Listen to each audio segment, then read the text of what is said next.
just feels like the Clippers are cursed. Like, even when it seems like they finally doing the things right.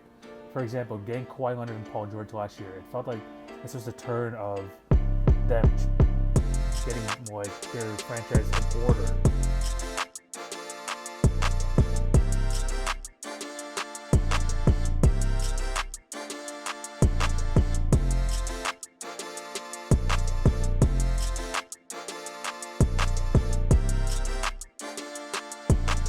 Hello and welcome to the Monday, December 21st edition of the TV on Basketball podcast with your host, TV.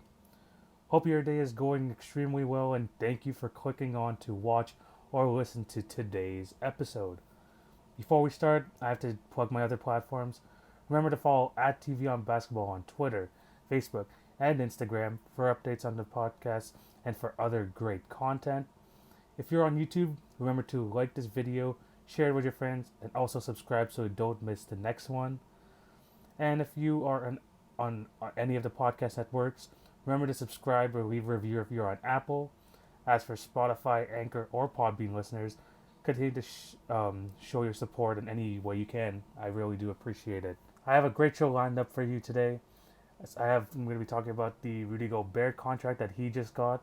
I'm going to be making my Defensive Player of the Year pick, which I didn't do in that episode with no layup, so I'll be making that today. Going to be talking about the James Harden trade rumors, and also I'm going to be starting a new segment at the end of this show, so better watch out for that. So yeah, just sit back, relax, and just enjoy this first topic. The first topic we're going to be discussing is the Rudy Gobert contract. This kind of shocked the NBA world yesterday because Rudy Gobert was going to be a free agent after this upcoming season, but the Utah Jazz, made it a point to make sure to have him locked up for the next 6 years. Basically, he signed an extension, 5-year, $205 million contract, which is absolutely crazy. Honestly, this is the third largest contract in NBA history. I want that to get to your head. Third largest contract in NBA history for Rudy Gobert.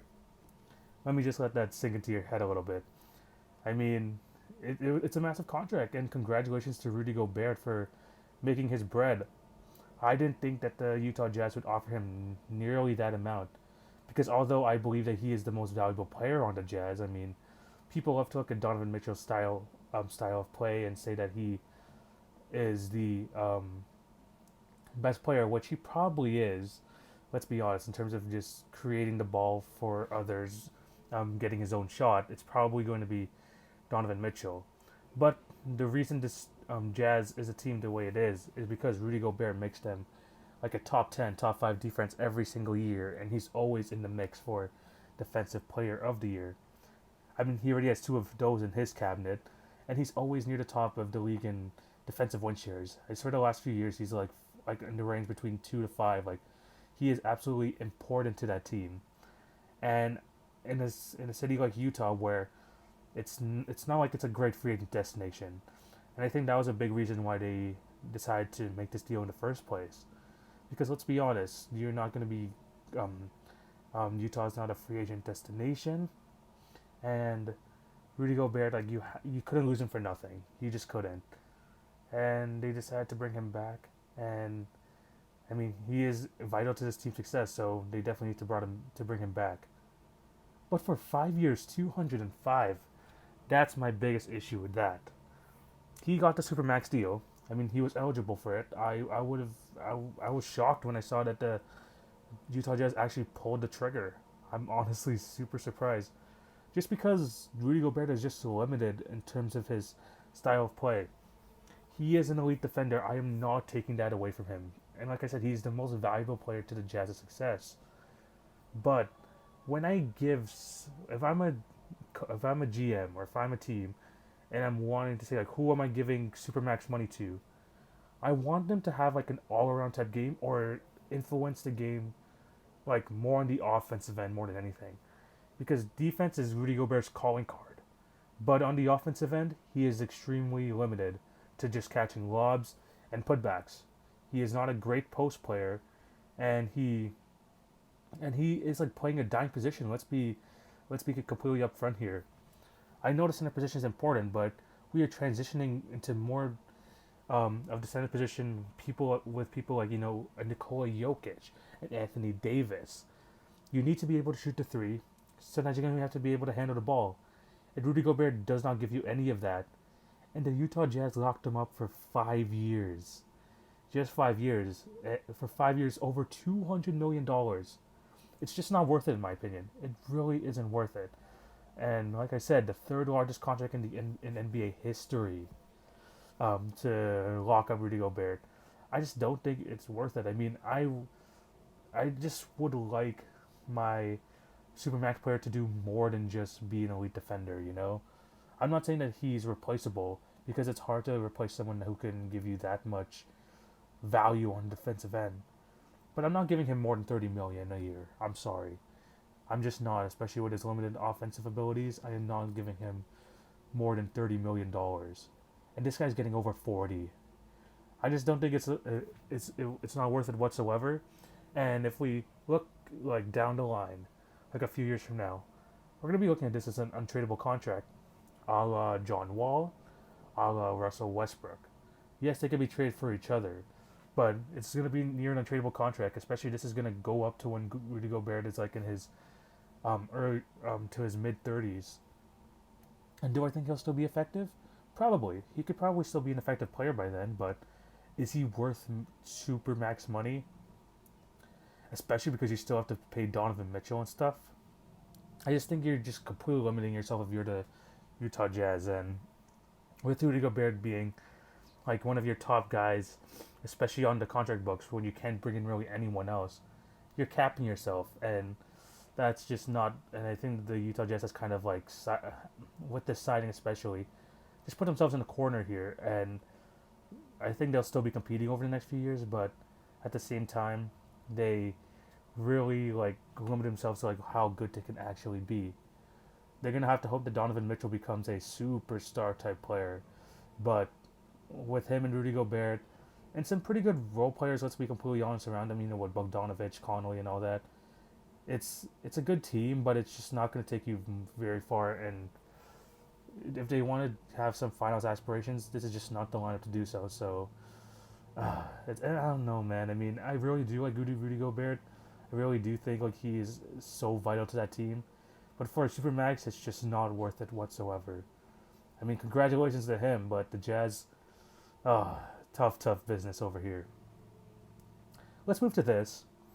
We're going to be staying in the Western Conference here, and I didn't think I would be talking more about the Clippers right before the season starts, which I will be doing actually even more in this podcast because I'm going to be talking about opening night. But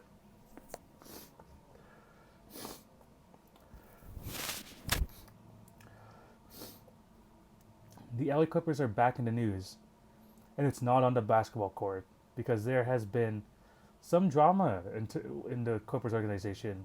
Shocker, huh? And this had to do back to the Kawhi Leonard signing back in 2019. And the LA Clippers are being sued. They're being sued by a man by the name of Johnny Wilkes because he claimed that he didn't get paid for the help he gave to the Clippers when they were trying to acquire Kawhi Leonard. I mean, Johnny Wilkes is close to Kawhi's agent, which is his uncle Dennis, and apparently he was hired alongside Sam Watson to by Jerry West and the Clippers to help. I wouldn't. Some people would like to say tamper, and there was those reports, and also with TMZ they also leaked a voicemail that was left by supposedly Jerry West to Sam Watson, talking about how he would like to thank Wilkes and him for the help they gave, and he basically just talked about in the voicemail that he felt really confident trying to get Kawhi because he could give Kawhi the number one star treatment, and he also said on the phone that the Lakers were an absolute dumpster fire, that he believed that Kawhi would never choose them, which is really funny because Jerry West, although he is a consultant for the Los Angeles Clippers, he's a Lakers legend. I mean, one of the greatest Lakers of all time. He is the NBA logo. It's weird that he was well, in his words, called them a shit show. I mean, it's just weird that you say it to, especially like your one team that you played for your whole career, where all the fans love you. It was just really, really, sketchy. Like this whole thing, and this has led to an NBA. This has led to the NBA investigating this situation. What I find crazy about the situation is not the situation itself. I mean, there's always going to be some sort of tampering, and the NBA is always trying to like bog down on this. Like they don't want any tampering to happen and stuff like that. Like literally, like a simple comment about an NBA player, and a player could be fined for tampering, which is absolutely hilarious. But what I find hilarious about this is that the Clippers just always cannot get out of drama. They just can't. Whether it's the Donald Sterling situation, which is a whole mess, but thank God they got rid of him. The 3-1 lead blown last year, which subsequently led to, people talking about, oh, they don't like the way that Kawhi Leonard and Paul George carried themselves compared to the rest of the team. And just incompetence, like before the Lob City era, like just the incompetence of the Clippers where they just couldn't hit on draft picks, they couldn't get like a good team on the basketball court for their fans. And they're always in the shadow of the Lakers. Like it just felt like they've just been like a mess of a franchise ever since they were born, honestly. And it just feeds into the narrative, which I've mentioned before in this podcast, but it just feels like the Clippers are cursed. Like even when it seems like they finally doing the things right. For example, getting Kawhi Leonard and Paul George last year, it felt like this was the turn of them getting like their franchise in order, and they even like messed that up. Like that even ended in disaster. But this is just crazy how much the Clippers, no matter what they try to do right, it always just ends up going wrong for them. And this really does feel like a Clippers curse at this point. I mean, hopefully they can find their groove soon. I mean, this upcoming season, they, I think they're determined to, more determined than ever to kind of right their wrongs and stuff like that. But at the same time, it's the freaking Clippers who knows what's really gonna happen, because they really, when things seem like things should be going right, it'll just end up going to shits. And maybe the Clippers are the shit show compared to the Lakers, because along with this and like all those other things that I mentioned before, it just feels like the Clippers just cannot get out of their own way, and they're gonna need to make this work because they're getting in their new arena, they're getting their own arena, and they want to have fans in the arena, they want to have buzz around them, and they want positive buzz. So they're gonna need to clean things up, and hopefully, whether I think this is gonna go through or not, I don't think there's like enough there. Maybe more information will come out afterwards to see if there's actually like more there, if there's more to it, this situation. But I just think that this is just kind of like help. It's easy to like help make this like pile on the Clippers. You know what I mean? Like you could talk about like all these other situations with the Clippers, and this is just another thing you could put on top of it. Try to make fun of them or just talk about their incompetence, which is crazy. But yeah, the Clippers, man, it's a crazy how they were able to just find themselves in the news, and this is right before the season as well. So let's see where this investigation goes. But the Clippers, man, the Clippers. That's all. Let's move to this. The James Harden trade rumors are still up and about, even until now. I mean, James Harden played, I think, one game in preseason. It was an okay game. I saw him hit a couple of shots. One of the most talked about things, though, was that James Harden did look a bit pudgy in his preseason opener. I really don't think that was like what he actually looked like. I just think that it was more of a camera thing or some sort of Photoshop. But at the same time, James Harden has not been looking good in the news over the past few weeks. And these trade rumors are still, out and about. And it feels like they will never end. It feels like there's something new every single day. But maybe there is a light at the end of the tunnel for these trade rumors. Because there have been reports that the Rockets are really trying to push this trade for Harden by Tuesday. And if you're listening to this on Monday, that's tomorrow, which is the start of the regular season. And there are three teams that are in these trade rumors, but the Rockets are trying to kind of go outside, James Harden's preferred destinations. But the three teams that have been in the rumors have been the same teams in the rumors all throughout this offseason, whether it's the Sixers, the Heat, and the Brooklyn Nets.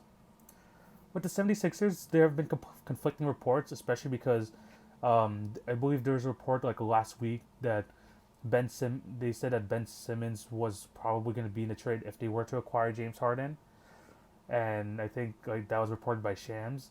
But then Daryl Morey refuted it on his Instagram, I believe, a few hours after the report, that he says that Ben Simmons, he wants to keep him like on the team long term, and he believes that he is a future MVP. So those are kind of interesting, conflicting reports. I am high on Simmons, so I don't like the idea of trading him for James Harden. It is probably a better fit than Simmons and Embiid, but with this new roster, I just want to see them try and work it out first before they like want to split them up. Just give this team a chance because you have two generational talents here. And I would just want to try and like see if they can work this out, especially with a new coach, especially with a new management. And the thing about the Daryl Morey thing, like we've seen GMs, we've seen coaches come out and talk about how, oh, these rumors are BS and all that. We want our guy, he's our guy, and then a few hours later, or a few days later, they go out and trade him still. Just look at the John Wall situation. I mean, the general manager came out and was like, oh, yeah, these rumors for John Wall, they're nothing. We want to keep him around. He's our guy. And then he ends up getting traded to the Rockets. That's just the way this business is. But at the same time, I really do think that the Sixers should really like stick with Ben Simmons at least for this season. For the Brooklyn Nets, we know what their offer is going to be. Something along the lines of LeVert, Dinwiddie, Allen as the main people, and then whatever else they can offer. If I'm Brooklyn, I really wouldn't want to do that trade either, just because I don't want to give up like all my depth for another ball demanding superstar. I just don't think you have like three guys who are used to being the primary ball handler just come together like that, and I just don't think it's gonna work out as good as they think it is. But at the same time, stars win you championships, and if the Brooklyn Nets are able to pull off a trade for James Harden, then I think they're really comfortable with that going into the finals, going up against, the Lakers and against their two stars, Imagine Kyrie, James Harden, Kevin Durant taking on Anthony Davis and LeBron James. It's going to be a pretty good matchup. I mean, the Lakers probably do have the depth because the James Harden trade would require the Nets to give up basically everything. But at the same time, it's three freaking superstars, three top 15 players, so it's probably going to be pretty good chance that they would play well. But I wouldn't do it myself just because I really do think that Dinwiddie, Allen, and LeVert are good players, and I think they just help relieve duties off of KD and Kyrie. And I think and plus they work together, they know the system. It probably would be better if they just kept them around. And then obviously there's the Miami Heat, who I believe are a dark horse title contender at this point. I talked about it in my Eastern Conference predictions. But is James Harden even a good fit at this point?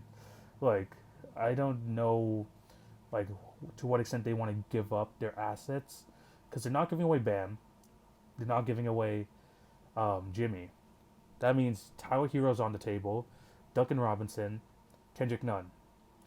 Is that enough for the Rockets to take that? I don't know, and I don't know if the Heat have enough, draft capital in order to also make that trade happen. And if I'm the Heat, I mean, I just don't think that James Harden messes with their culture. Miami has done a fantastic job working through the draft, creating this roster, and just creating this culture where everyone is buying in. And I don't know if bringing James Harden is going to mess with that in some way. So although these teams are interested, I am still like unsure of the fit for all of them. Like, James Harden is a fantastic player, no doubt about it. He's probably still the best shooting guard in the league, arguable with Luka Doncic. But at the same time, like, I just don't think him on either the Sixers, Heat, or Brooklyn Nets would be best for those teams. So at this point, I don't know where he's going. And with the idea of the Rockets trying to trade him by tomorrow, this gives me like eerily the same vibes as like him when he got traded from OKC back in 2013 to Houston. I think he was traded, I believe, 2 or 3 days before the NBA season tipped off. So this is kind of in the same vein as that. So it feels like these are never gonna end. I wouldn't be surprised if the James Harden rumors, extending all the way to the trade deadline, which I believe this year is gonna be in March, like March 25th or something. So yeah, I mean these James Harden rumors are probably not gonna go away, but if I'm you guys, turn your post notifications on for Woj because at any point I think this trade could be pulled off. I'm actually gonna check my phone right now. Nothing as of yet, but at the same time, I think this can happen any moment now. So just be aware. Just be aware. Now we got that news out the way. Let's preview opening night in the NBA. Tomorrow night, Tuesday, December 22nd, the NBA is starting up again. And opening night is always probably one of the best nights in basketball. And these two matchups that the NBA has for us are not going to disappoint. We have in the first game of the doubleheader, Golden State Warriors versus the Brooklyn Nets. And in the nightcap, we have the Battle of LA, Clippers versus Lakers. Let's start with the Warriors versus Nets. And this was my most wanted opening night matchup. The Nets have looked fantastic in preseason. KD and Kyrie look like they haven't missed a step. And the Warriors are a very interesting team. Steph coming back from injury. Obviously, we haven't seen Wiggins play with Steph or really Draymond. They brought in Kelly Oubre as well. And we also get to see the debut of James Wiseman. I think there's some very interesting storylines here. If we look at the Golden State Warriors, my thing I'm looking at is how is the number 2 option going to shape up? Because it seems like it's going to be Andrew Wiggins being the number 2 option, but how like how comfortable will he be in that? He's played that role a lot in his career, but will it work out with the Golden State Warriors? Will he still have those problems where he is inconsistent from the field? Or is he gonna feel more comfortable because I have one of the greatest shooters of all time beside me in Steph Curry, and I just think that he has just more playmakers around him, whether it's Draymond, whether it's Steph. I just think it's a better situation for him, and I'm just hoping he'll thrive in that scenario.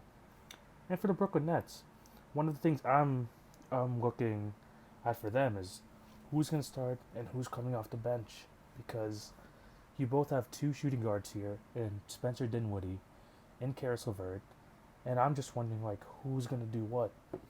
Because if you missed my episode last week with no layups, he said as a Brooklyn Nets fan, he likes the backcourt of Dinwiddie and Kyrie better than the LeVert Kyrie backcourt.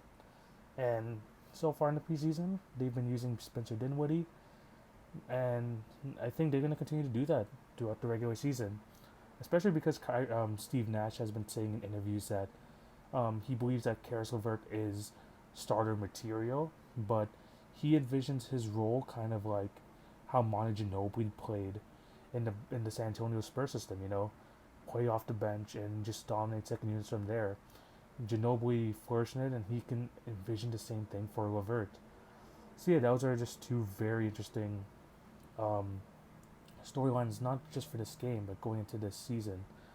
Especially if the Nets win this game, I think they can really establish themselves okay, already they're one of the top teams in the East. And if the Warriors win this match, then we're probably gonna look at the Warriors are we sleeping on this team?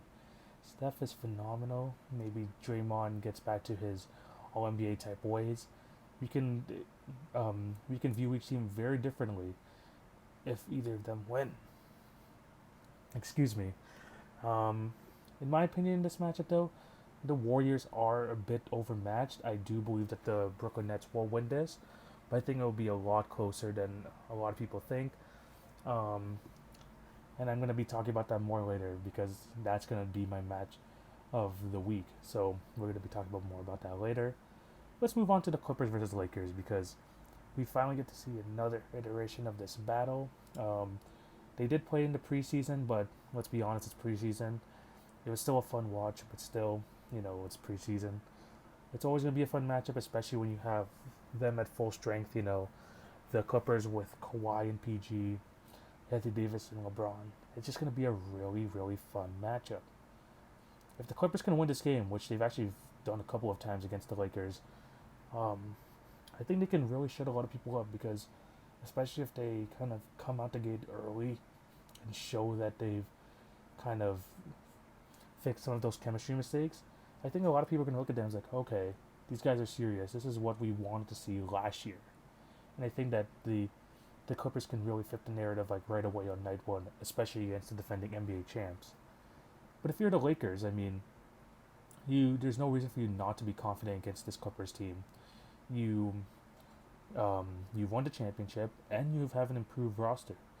Let's be honest, I just think that the Lakers somehow got better in this offseason, and now they're facing off against this Clippers team who also got better, but they have a championship to show for their efforts last year, and the Clippers have a 3-1 series lead blown to show for theirs. So I think this is just going to be really fun. Kawhi and feels like he always shows up for this type of matchup. And what I'm more interested to see is kind of how LeBron shows up here. Is he going to like give out his full 100%, or is he gonna kind of struggle like he does against the Clippers? I mean, if you guys remember in the bubble, in that one matchup they had, I believe it was the first day of the bubble, you saw LeBron struggled. He scored the game winner, but he struggled throughout that game, and he's been struggling against the Clippers' length against him. When you have people like Kawhi and Paul George go up against LeBron, those are tough. Those are tough matchups, and I think that he's gonna have some sort of struggles here. Look for Anthony Davis to be an absolute monster against the Clippers, and I think that in this game one, I'm gonna say that the Clippers kind of take this one. I think they're a bit more motivated coming into the season. I think the Lakers, I'm not gonna say they're gonna cruise, but at the same time they're gonna um, I think they still want to show that they're the NBA champs. At the same time, I think the Clippers are just want to kind of show off like right off the bat, especially with like a new coach and stuff like that.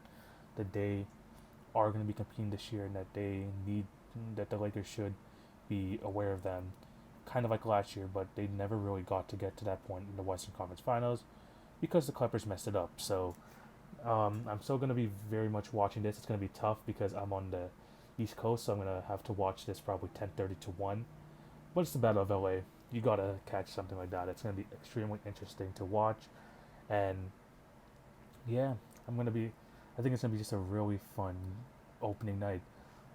Leave your comments down below. What matchup are you most excited for? I would like to say, like I said, Brooklyn versus Golden State, because that's the one kind of like I was waiting for. I mean, I was kind of pissed off that it wasn't on the Christmas Day schedule, but they got me. They got me, especially on opening night. So I'm extremely happy about that. Let's move on to the final segments on the show. I said at the top of the show that I had some new segments to end off here, um, for Mondays and Friday episodes. So here's the thing it's gonna go.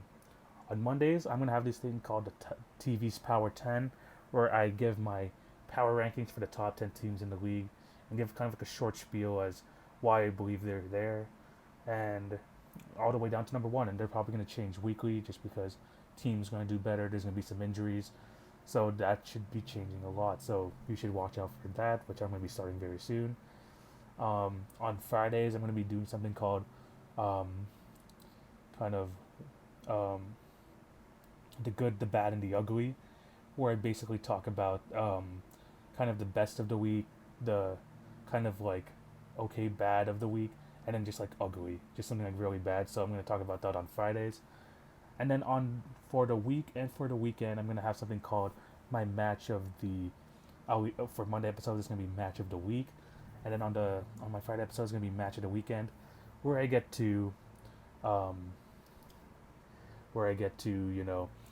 give my matchup predictions, and I'm gonna kind of keep it on a tally, like on a standings thing. So that should be really fun. Actually, before I get into my Power 10, we have to do my Defensive Player of the Year pick. I'm going to be doing that right now.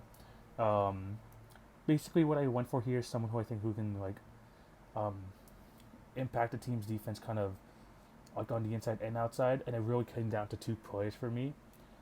Giannis could definitely be in the mix again, but I don't think he'll win back to back. I think it's between Anthony Davis and Ben Simmons.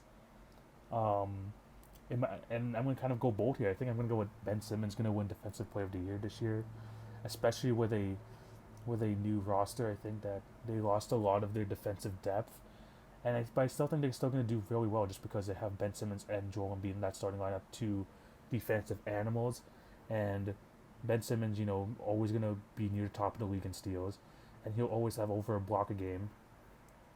And he has that type of defense similar to Kawhi where it's noticeable. He has highlight defensive plays. So I think that that's going to really help his case, and I really do think he's going to win Defensive Player of the Year.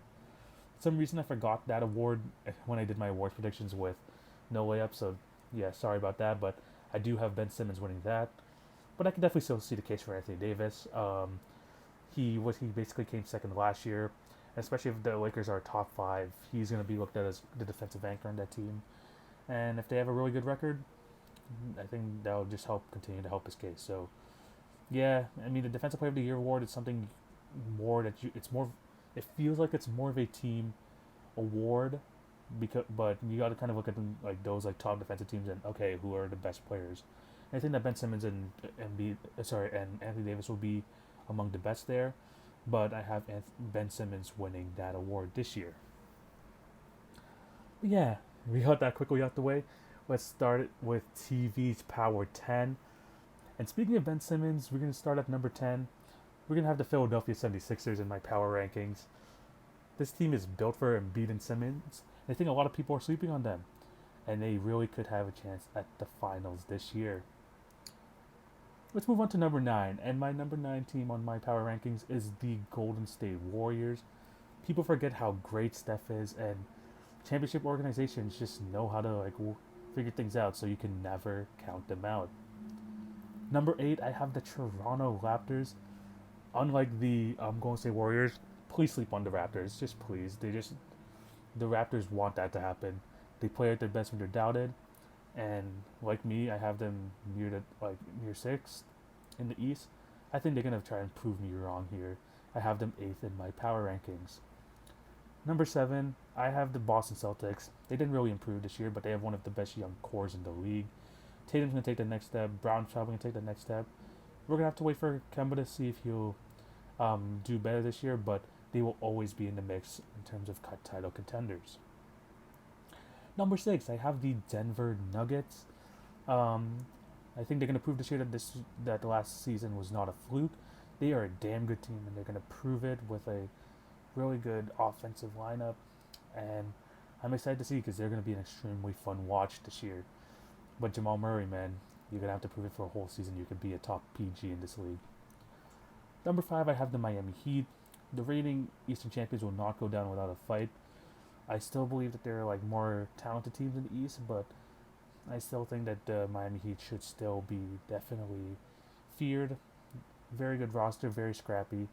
I think they're number 5 on my power rankings right now. Number 4, the Los Angeles Clippers. Talked about them. I think they're going to be more motivated than ever. It was an embarrassing end to last year.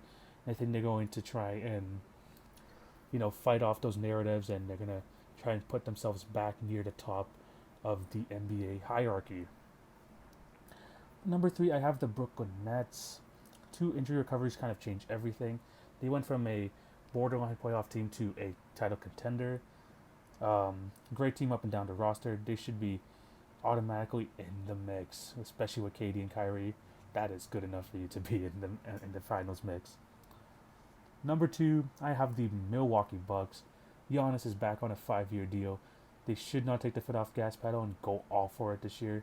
Last year's have been highly disappointing. I think they're on a mission this year to prove that they belong in the elite of the NBA and that they're not just a regular season team. And number 1, I have the Los Angeles Lakers.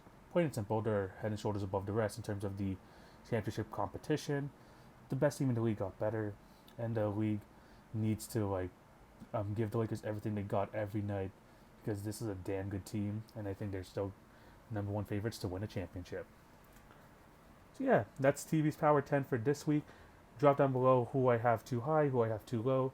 DM me, all these things. I am down to talk some basketball. But before we end the show, we got to end off with TV's Game of the Week. Like I said earlier, I'm going to be talking about the Warriors versus Nets. And the Nets have the spread -7. I'm gonna flip and go to the Warriors. They have the Warriors like +7 on the spread. I think that is gonna be a close game, especially for an opening night game. Steph is gonna keep them in this game. It's definitely gonna be interesting to see who's gonna guard KD and Kyrie, but I think that the Warriors will not win, but I think it'll be a really close game. Curry will keep it close, but will just come up short. It will be a great first matchup. And my prediction for this game, I have the Nets winning at 108-104. And I think this is a really interesting matchup as well. I didn't mention this earlier, but Steve Kerr, took over a team from Mark Jackson, which kind of Mark Jackson built, but he kind of inherited it and just did work right away. This is kind of what happened with Steve Nash. I mean, last year Jacques Vaughn / Kenny Atkinson had a good team, but they never really had a chance to use KD and Kyrie together. But now Steve Nash comes into this situation, has these two, and I think they can have them kind of how Steve Kerr had it back in 2015, that they were title contenders right away. I think Steve Nash is going to do the same thing this year. So yeah, that's my game of the week. Hopefully I could start off the season 1-0. But I think this is where we're going to end today's episode. Thank you guys for watching and listening. Remember to show love on all the podcast channels. Like, share, and subscribe if you're on YouTube. And remember to follow @TV on Basketball on Twitter, Facebook, and Instagram for great content. What's upcoming? Wednesday, I'm still planning to do a YouTube video. I'll let you know on Instagram and Twitter, if anything, if I'm going to be missing out on that. And again, on Friday, I'm going to be doing a special Christmas episode. I was planning to do it with some guests, but I've been kind of under the weather, and it's going to be hard for me to... It's been hard for me to try and set up this thing, because I've been kind of sick over the past week, but I'm still doing this when I can. And yeah, I think I'm still gonna have a good episode for you guys, so watch out for that. And yeah, thank you guys for all the support you've been giving me. We're almost at 2,000 downloads on this podcast, which is absolutely fantastic. Thank you guys so much for showing your support. And yeah, I'm just excited for this upcoming season. What 2021 has for us, and yeah, I'm just excited for this podcast and where it will go. Yeah, hope you guys all have a fantastic day. Take it easy, guys. TV's out. Peace.